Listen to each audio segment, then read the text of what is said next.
বাদশাহ শাহজাহানের জামানায় ফকির ভিক্ষা করে।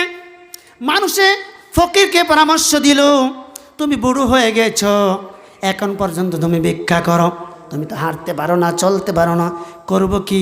ফুলামোলা তো কিছুই নাই, কে আমাকে খাওয়াবে? ভিক্ষা তো করতেই হবে।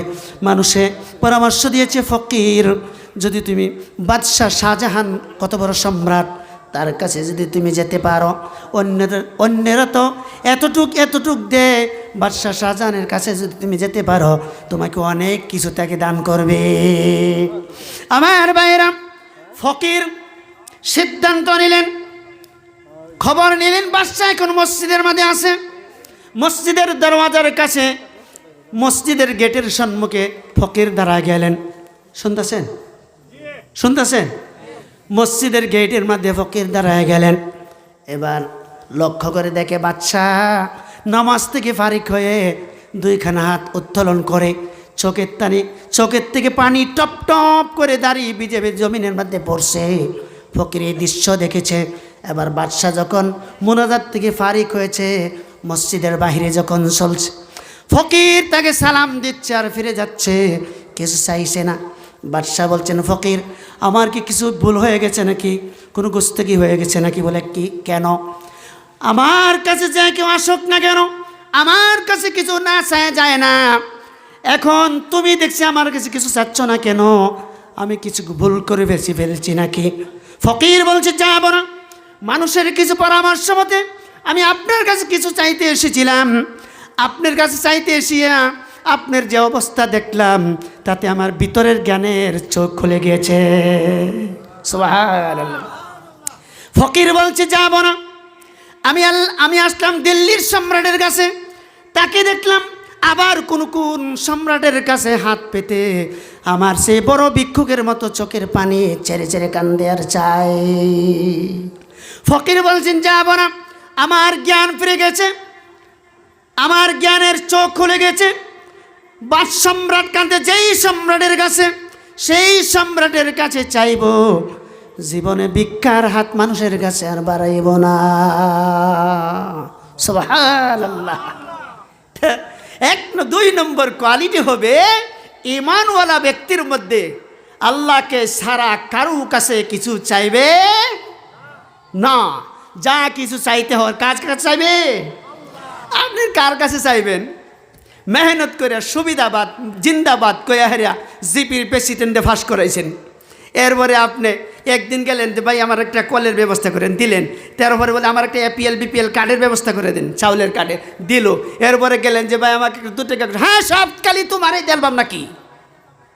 রাগ করবো কি না? এই কথা কয় না, রাগ করবো কি না?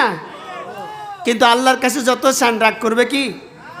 हर हमेशा देने को वो तैयार है, सुभान अल्लाह। हर हमेशा देने को वो तैयार है, जो न मांगे उससे वो बेजार है। सदा सर्वदा देवार जन्य अपने आमार अल्लाह प्रस्तुत।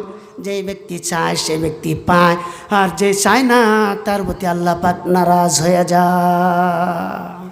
এই জন্য যা কিছু চাইতে হবে কার কাছে চাইতে হবে? আল্লাহর কাছে। ঈমানওয়ালা ব্যক্তির মধ্যে কয় নম্বর কোয়ালিটি এটা? 2 নম্বর। আমার ভাইরা, ঘটনা আপনাদের জানা আছে, আমি শুধু মনে করে দিয়েছি।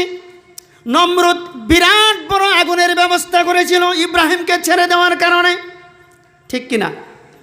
জিবরাইল আলাইহিস সালাম এসে বলছিল, ইব্রাহিম আমার কাছে সাহায্য চাও, আগুন নির্বাপিত করে দিব আর নমরুদের রাজ্য ধ্বংস করে দেব, তোমাকেও আমি বাঁচিয়ে দিব। জিবরাইল পারতেন নাকি? কথা বুঝছেন না? তাহলে রাও করেন না কেন? জিবরাইল পারতেন নাকি? পারতেন। কিন্তু ইব্রাহিম কি জিবরাইলের কাছে সাহায্য চাইছিলেন?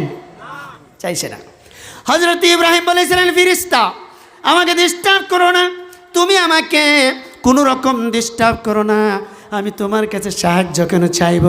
আমি আগুনে পড়ে গেলে আমার আল্লাহ যদি খুশি হয়, তাহলে আমার আল্লাহকে খুশি করার জন্য আগুনের ভিতরে 1000 বার পড়তে রাজি আছি।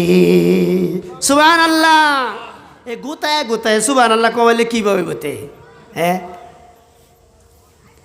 আর আমি তোমার কাছে সাহায্য কিছুতেই চাইব না, যেহেতু আমি এমন কোনো অন্ধ খোদার ইবাদত করি না যে আমি তার গোলাম আগুনে পড়ব আর তিনি তা দেখতে পাবেন না।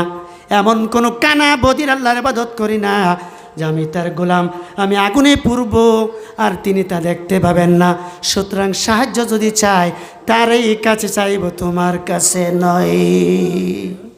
পরীক্ষা পাস করছে না ফেল করছে? পাস করছে না ফেল করছে? আমার ভাইয়েরা, হযরত ইব্রাহিম আলাইহিস সালাম পরীক্ষায় যখন পাস করলেন, হযরতে ইব্রাহিম আলাইহিস সালাম আগুনের ভিতরে পড়ে গেলেন। ওদিকে আল্লাহ রাব্বুল আলামিন আগুনের প্রতি নোটিশ করিয়া দিলেন, ইয়া নারু কুনি বারদাও ওয়া সালামান আলা ইব্রাহিম। হে আগুন, আমার ইব্রাহিমের জন্য শান্তিদায়ক ঠান্ডা হয়ে যা। সুবহানাল্লাহ। আমার ভাইরা, এখানে আল্লাহ পাক দুইটা শব্দ ব্যবহার করেছে, একটাই যথেষ্ট ছিল, ইয়া নারু, হে আগুন, কুনি বারদা, ঠান্ডা হয়ে যা, এটাই যথেষ্ট ছিল।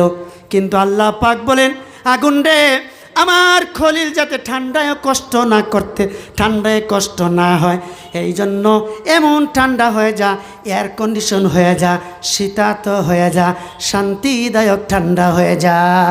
সুবহানাল্লাহ। আমার ভাইরা, নমরুদ তার বিরাট বালাখানের ছাদের উপর বসিয়া লক্ষ্য করে দেখে আগুন জ্বলছে, ইব্রাহিম পুরে না। সুবহানাল্লাহ বললেন না? নমরুদ ডাক দিয়া বলে, আগুন রে তোর হলো কি? গোটা জাতি নিয়ে এত পূজা করলাম, এত অর্চনা করলাম, এত ফুল চন্দন দিলাম, জাতি নিয়ে পূজা করলাম, আমার দুশ্মনটারে এখন পর্যন্ত কেন জ্বালাইতে পারিস না? তোর ভিতরে হলোটা কি? তোর মধ্যে নাকি জ্বালানোর ক্ষমতা নষ্ট হয়ে গেল নাকি? আগুনের ক্ষমতা নষ্ট হয়েছে কি? হ্যাঁ, আগুন বলছে, নমরুদ আমার নাম আগুন। কার হুকুমে বলছে?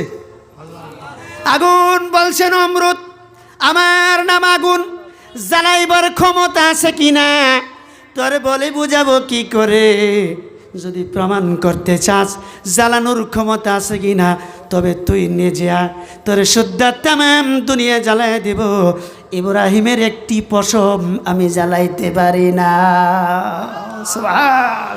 হে আল্লাহ, এখনো আছে কি না? না কিছু পুরো হয়েছে? এখনো আছে।